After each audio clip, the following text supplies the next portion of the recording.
Steve Jobs once said, if you're working on something exciting that you really care about, you don't have to be pushed. The vision pulls you. Welcome to this week's episode of the Advisor Mentorship Podcast. I'm your host, Jeremy Hauser. And today I have not only one of our industry partners on, but someone I can call a dear friend of myself and my family. We have Mitch Anderson from Athene on today. How are we doing today, Mitch? Fantastic, buddy. How are you doing today? I am doing good. And you know what's interesting is the quote that I just went over here. I remember over a decade ago, whenever Athene and Aviva, the transaction was going on, and you guys came into our office and y'all had some big goals and aspirations for the company a little over a decade ago.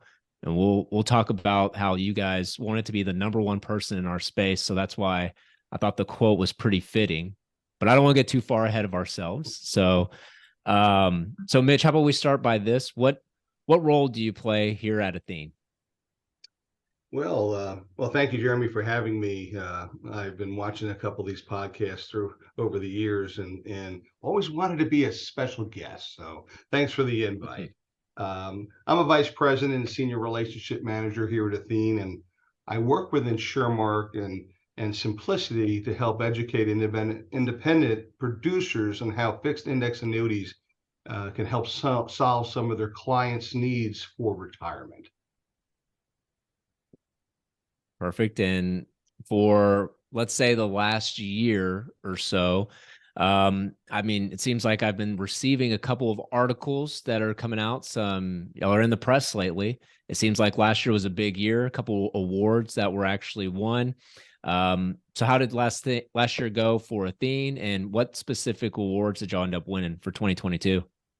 You know, the last few years have been very, very good to Athene. We've seen some tremendous growth here, and we've actually not won a number of awards. I think we've won 10 or 12 of them over the last 5 or 6 years. But last year, for 2022, we won two awards from the Structured Retail Products Award.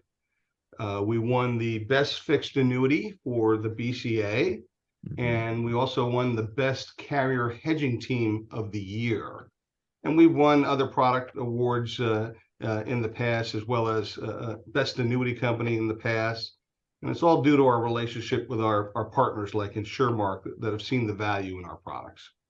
So, and you talk about partnership, and is there anything that really stuck out for your team last year, or what are the reasons that are continuing? So, outside of the partnerships, we have some pretty good distribution across the country for Athene, but is there, I mean, year after year, it seems like there's more and more success. Is there anything you can really point that to, certain resources of y'all's? Well, if you look and analyze our business, we're a manufacturer. We manufacture product. And that's the first puzzle piece. The second is our distribution. So we all owe all of our sales achievements to our distribution for getting the word out there. But I think they've seen the value in our products. We always try to put the customer first and design our products specifically around what consumers are looking for. And they're looking for protection, accumulation, income, and legacy. We've done the research. We've actually interviewed retirees or people about to retire. What are your concerns? Running out of money and stuff like that. Okay.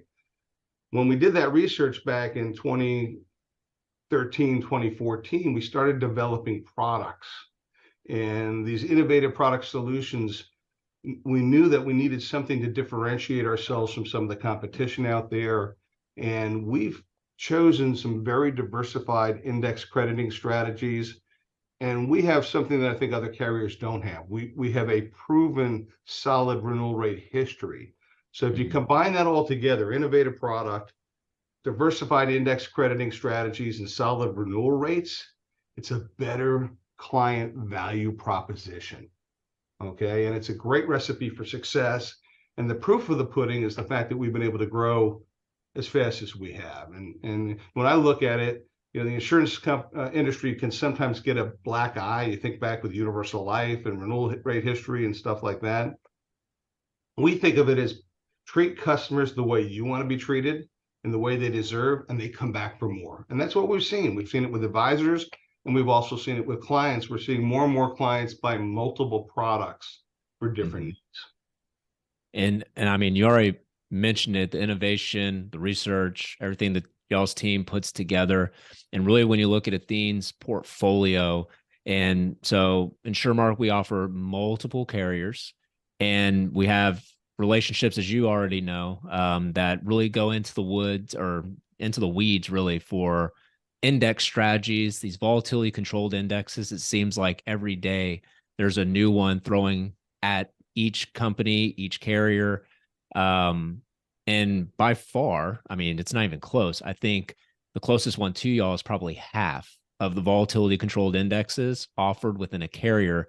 So Athene definitely has a variety of volatility controlled indexes that you guys actually offer for y'all's company. So how do y'all decide which ones are able to come on your platform or they get the nod? Y'all don't just let every single person. Do y'all get first pick? How does that work Yeah, when and allowing that's those on? really a really good question, Jeremy. And when you think about that, I want you to think about why volatility control indices have become so important. And we see a lot of value in the volatility controlled index space.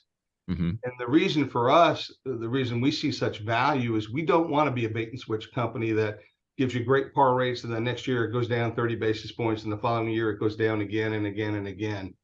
By using these volatility control indices and the fact that we price our product with a level spread, we can control the pricing of options going forward.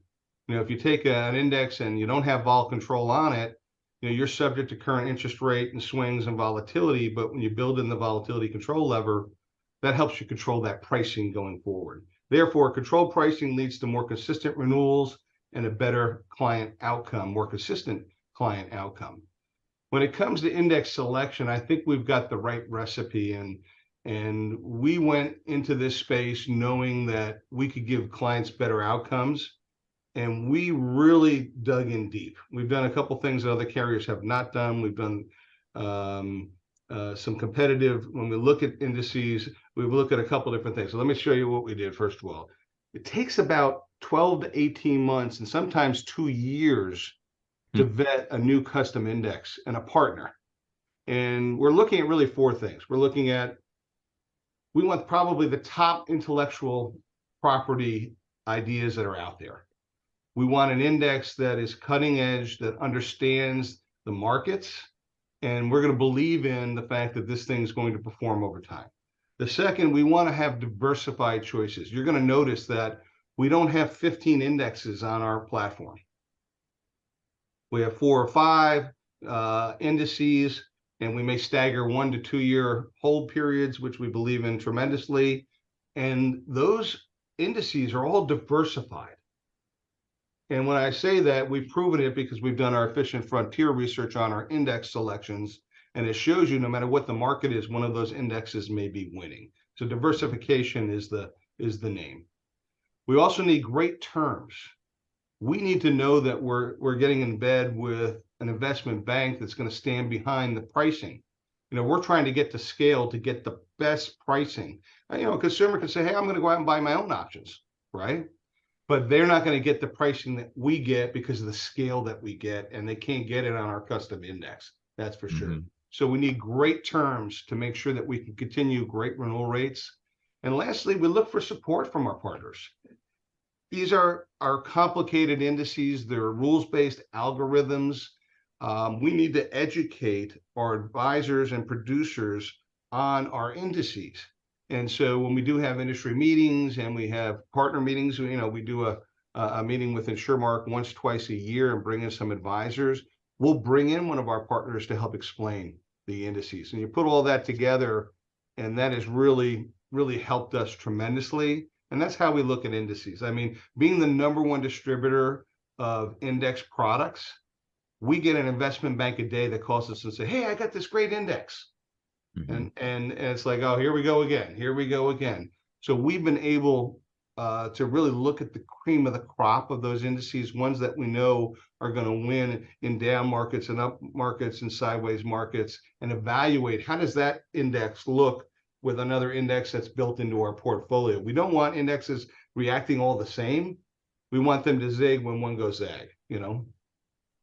Yep. And that's It's consistency. People want protection. That's why they come to us anyways. If you get some money along the way for returns, everybody wins. You mentioned, which I can attest to, especially doing this for 12 years, the renewal rates within y'all's carrier compared to a lot of other products that might be out there. I mean, there's 50 plus different carriers out there. And the amount of business that obviously my team does with you guys, and it consistently, the renewals are there. So I know it's not just fluff, it's real.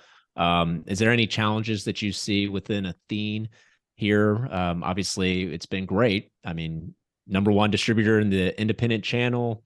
Any challenges that you may see in Athene here in the near future or here in the next upcoming couple years? There's always challenges, and not only to Athene, but to all companies out there and carriers in this space. And last year was a huge challenge for us. Our retail business, we grew from about 8 billion in sales to about 20 billion in a very, very short time. So when you get caught with your pants down at your ankles overnight and you triple your business almost, obviously our new business area suffered a little bit. We had to staff up our operations to handle that business. We learned a lot in that process. And I'm happy to say that we hired a number of new people, adequately staffed across the board. And we are staffed today, and we haven't had any issues since like October. We finally got it under control in October. But today we're staffed to do a 30 billion run rate. Okay. And we're not doing 30 billion, but we're staffed to do that. And because we've learned from that, we've also put in some safeguards to make sure that we're prepared to handle larger volumes. If all of a sudden, boom, on demand, we have a big a surge. So we've got some agreements with some third parties that can help us process and get through the weeds. We've also continued to add to our technology on different platforms. In October, we finally started seeing some of the benefits of what we invested in. And since October, 50% of all of our applications that our Firelight submitted are approved in suitability within 1 day. And that is a huge turnaround for us. So we see the benefits of artificial intelligence and using the systems to help us in the suitability process. And we're making improvements all along the way. So we continue to add to that technology. We're also adding additional platforms to align with our multiple distribution partners. And, we really take the future of Athene very serious. I don't even know if you know, Jeremy, we have a producer advisory council where we take 15 independent producers and advisors from all over the country that are top of the table for us. And we bring them into a think tank, and we do a quarterly conference call. We bring them in Des Moines for a couple of days in the summer. And we go through, how do we align with you? What do we need to do with you, the advisor and producer, to prepare for the future to be a better partner? And so a lot of the improvements that we've seen over the last couple of years have come from ideas that started at the Producer Advisory Council that we took to heart, and we dedicated resources to get them fixed and to do what we need to do. And one example is our Roth Conversion program. That's came from the Producer Advisory Council. Hey, we need Roth Conversion. It's important to my business. I think we've got the best Roth Conversion program out there, and that was due to the think tank at the Producer Advisory Council and the way we should do it, and we go from there. But some of the technology improvements we've seen in the new business cycle have been great. One thing that we're dealing with now, we're adding new people on, is our service area for post-issue, for withdrawals and things of that nature. When you write 20 billion in premium, you have 20, you have got about 12 billion in premium of people taking their first RMD so you're always going to have those types of challenges as a company as you grow. But I think that if you align yourself with us, you'll be happy with the results that we are dedicating resources and people and processes to make sure that we can handle it. I will definitely echo, because didn't know if you're going to mention the Roth conversion portion. A lot of our advisors love working with y'all's company for that. It was a huge ask. I know that was a couple year project. So now it's operating and it's pretty smooth. So I must say, you guys are definitely leading the front of the Roth conversion conversation. So if we're talking the whole industry in general, what challenges do you see from your viewpoint? So number one distributor, and so outside of just Athene in our industry, are there any challenges you can foreshadow and see that's coming into our industry? Well, when you look at the industry as a whole and the environment that we're in, listen, we're not the only carrier that's running a lot of business. So Mm-hmm. there's a number of carriers that have been flooded with sales due to inflation and the volatility of the market. And so keeping up with new business surge is going to be a big concern for a lot of carriers. It's not with us right now because we went through it last year and we prepared, and then we also have a contingency plan. So that's always going to be an issue for a carrier as they spike in their business.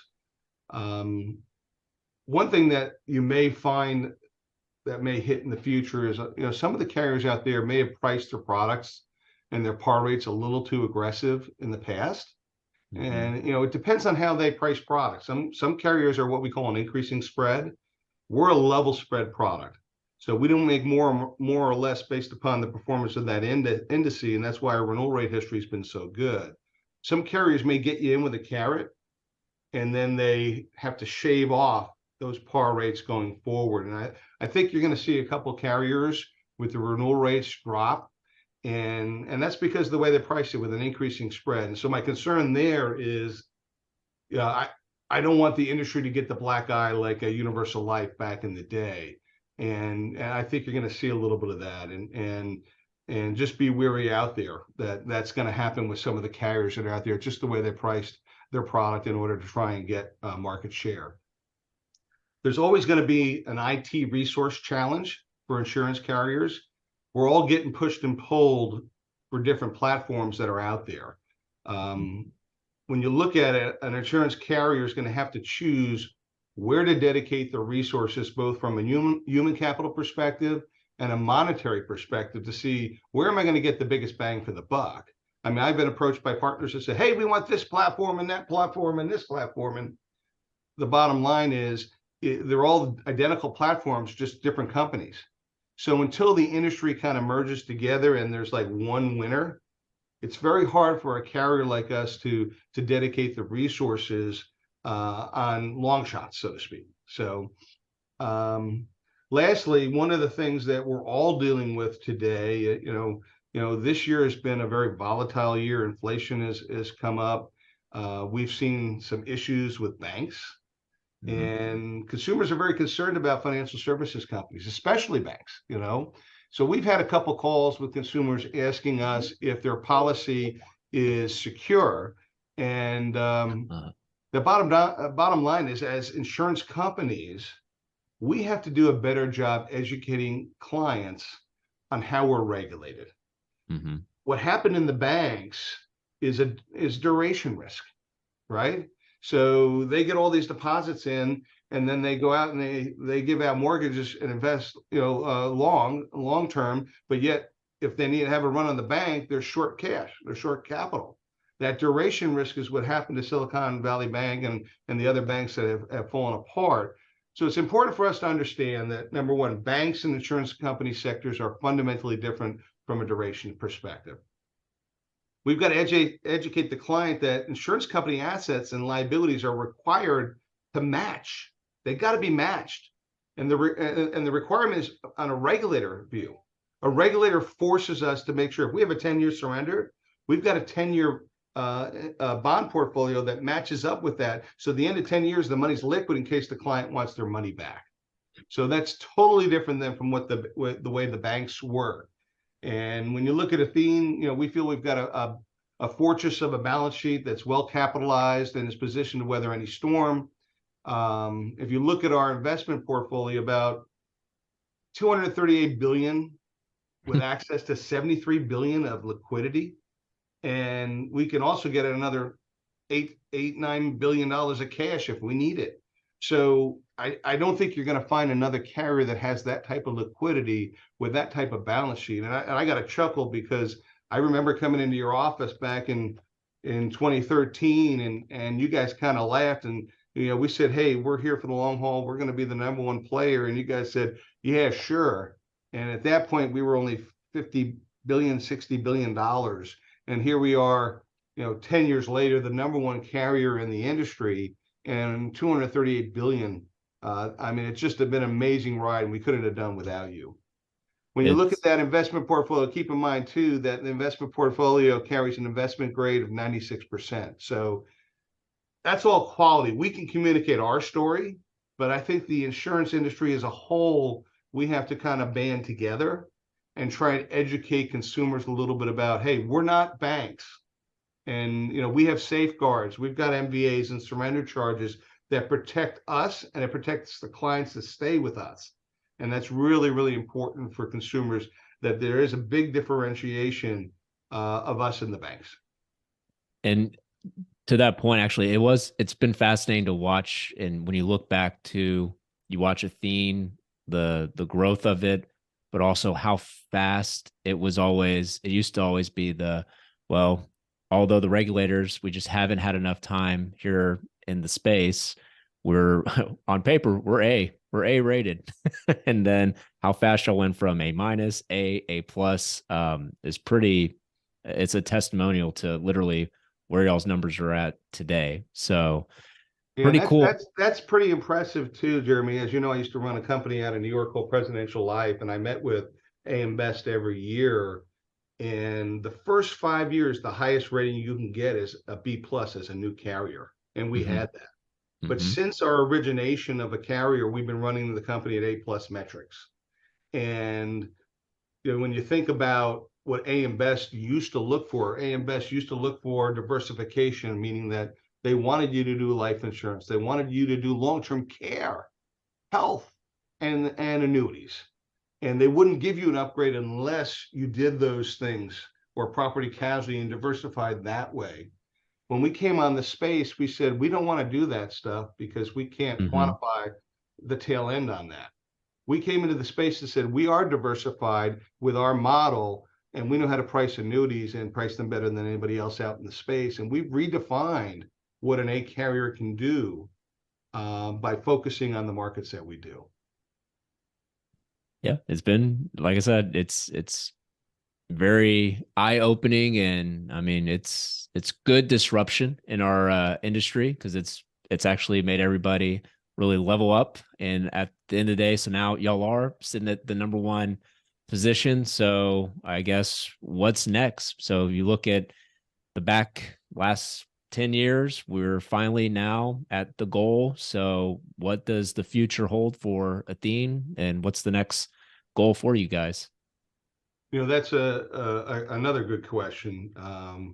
Obviously, as a product manufacturer, it's always nice to be number one, and we'd love to stay number one in our position as the largest provider of fixed annuities in the marketplace.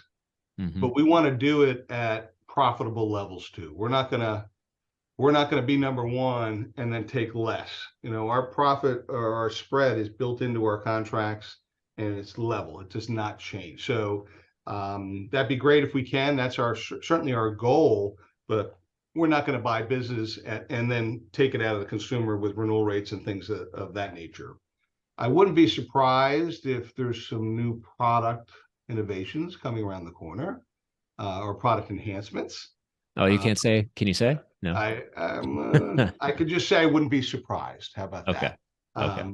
We're always looking at sharpening the knife and creating a better product. I mean, think about this space. I mean, you're a little younger than me, Jeremy, but I came into the business in the late 80s, and there were 25-year surrender annuity contracts. Variable annuities at that point had fees of 7.5% on an annual basis. And I look at the annuity space and I look at computers, because that's when they first came out. And every year they've been getting better and better and more consumer friendly. And so it's kind of been an evolution.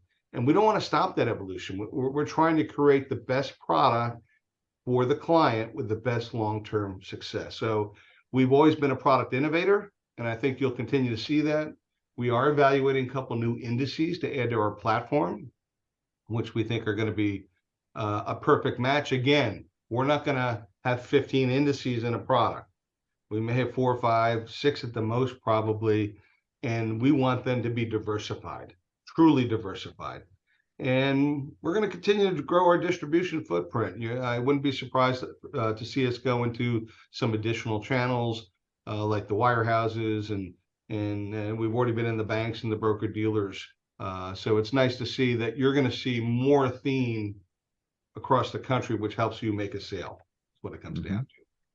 Strong brand. Well, as we're probably wrapping up here, is there anything, words of wisdoms, anything that we missed that you want to mention here towards the end?